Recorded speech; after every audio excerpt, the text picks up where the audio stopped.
Hey everybody, welcome back to my channel. My name is Stephanie Breen. This time I'm doing another one of those retrospectives where I give you the what you don't realize is not true about a video game franchise you're probably familiar with but not as familiar as you think you are. We're talking Pac Man. Actually, none of that's true. This is just a retrospective where I tell you my personal experiences with Pac Man, but I got you for a second. Actually, there's not really a lot to Pac Man. Not really. It doesn't have a very interesting behind-the-scenes story. You know, a group of Japanese programmers were eating pizza one day, and some guy said, let's make this into a video game, and then there you have it. That's literally how it happened.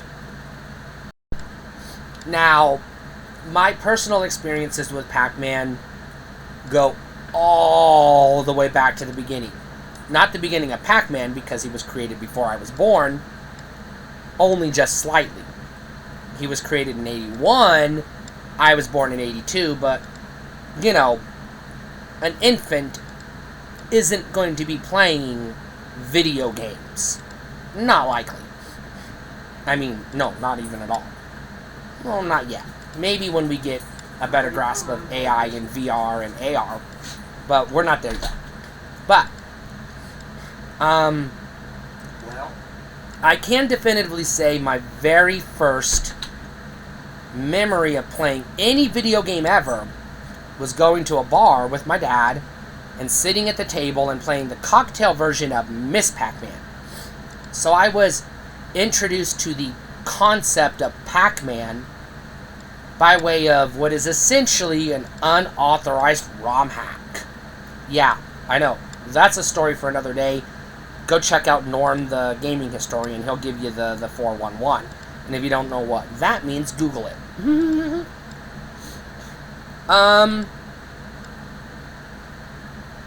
So, alright. I played this game at the arcade, and it was fun. Well, I was probably, I'm going to say 5, maybe, because I wasn't in kindergarten yet. And I know that I wasn't 6 because I started kindergarten after I turned 6. So, I had to be 5. And we got a knockoff Atari console.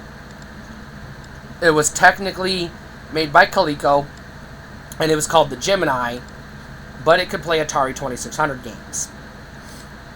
One of the games we had, one of the mini games we had, because we got them used from yard sales and stuff, was Pac Man for the Atari. Now, I'm not going to get into the whole history of the Arizona landfill and all that bullshit. You've heard it all before. You don't need me to repeat it. Instead, what I'm going to say is, I played the game. I didn't hate it because, I was 5. What else was there? But, eventually I would get an NES. We got our NES in Christmas of 88, actually. And one of the games that I rented, never bought, because I didn't buy that many games. I already done a video on it. You can go check it out. I got to rent regular Pac Man a couple of times and Miss Pac Man a couple of times. And I was just like, alright, this is kind of fun. But I wasn't very good at it. So outside of a little, alright, well, let's play Pac Man. There ain't nothing else to play. It was not my go-to game. It really wasn't. Now, in the 16-bit era, I got my Genesis for my 12th birthday.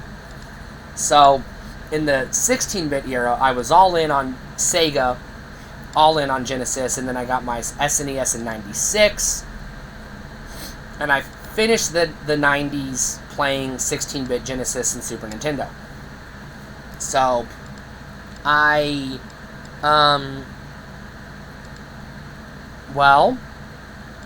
didn't really play Pac Man.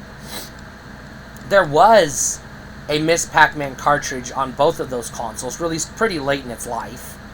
And there were a handful of Pac Man spin-offs. Pac Attack, Pac Man New Adventures of Pac Man, or whatever. There were a few games, but they sucked. They were not good games, so I didn't play them. I didn't waste my time with them.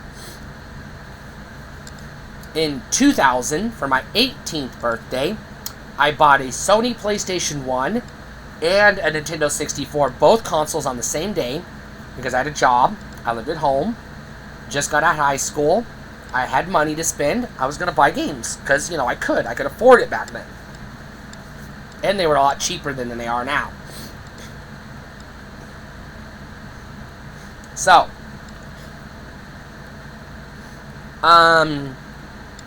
there were a handful of Pac Man related games on both of those consoles. Again, I didn't play any of them. Wasn't interested. So, by this point, now I'm a grown adult. I got a GameCube, an N64, a PS1, a Super Nintendo, a Genesis, an NES, Atari, a Saturn, a Sega CD, a 32X. You know, I got a good assortment of games. And a Game Boy Advance, and a Nintendo DS. This would be about 2004, 2005. By this point, I'm bit by the nostalgia bug. So I'm revisiting all the games I missed as a child, or missed playing from my childhood. So now I'm revisiting, you know, Contra, and Castlevania, and, you know, Double Dragon, Mario Brothers, etc., etc. And along the way, I picked up some Pac Man games.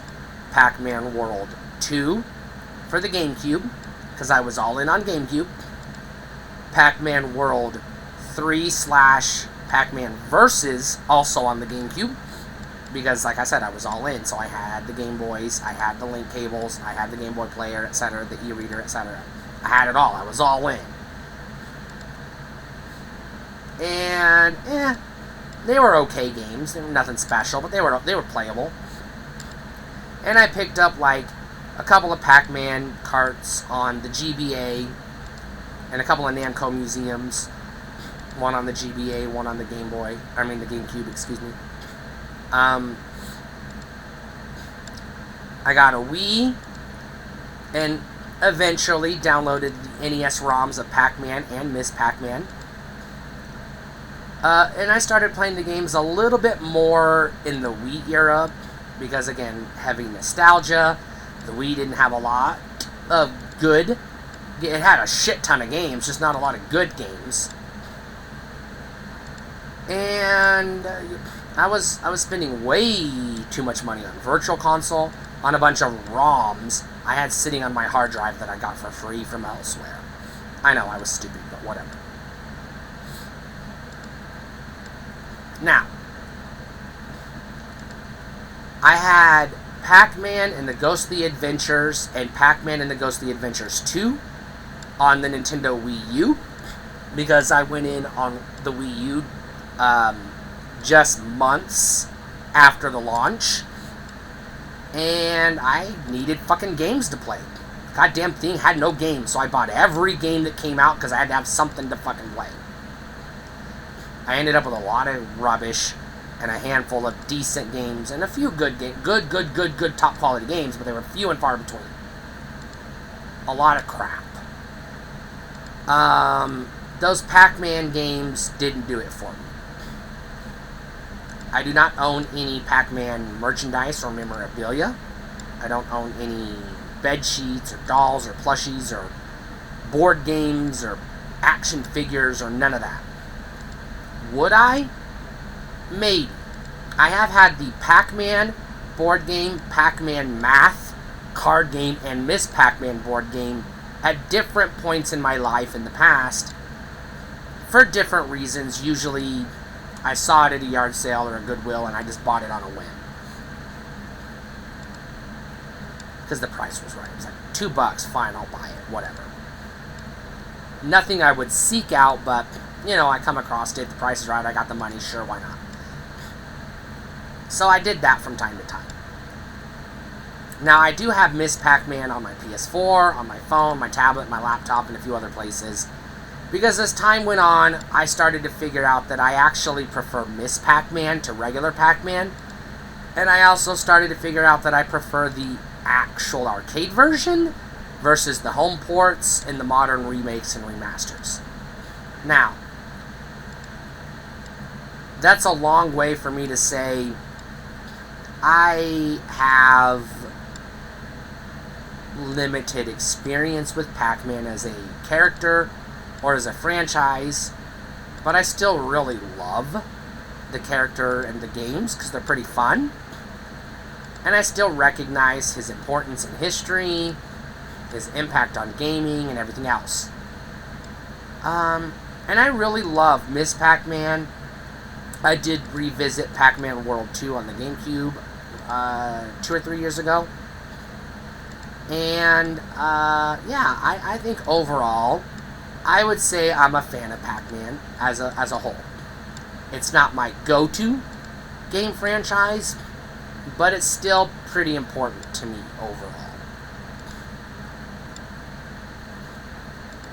As far as the spin-offs, the remasters, the remakes, and everything else go, no. Just give me the simple maze game, and that's all I want. That's literally it. I don't need anything else. Stay cool.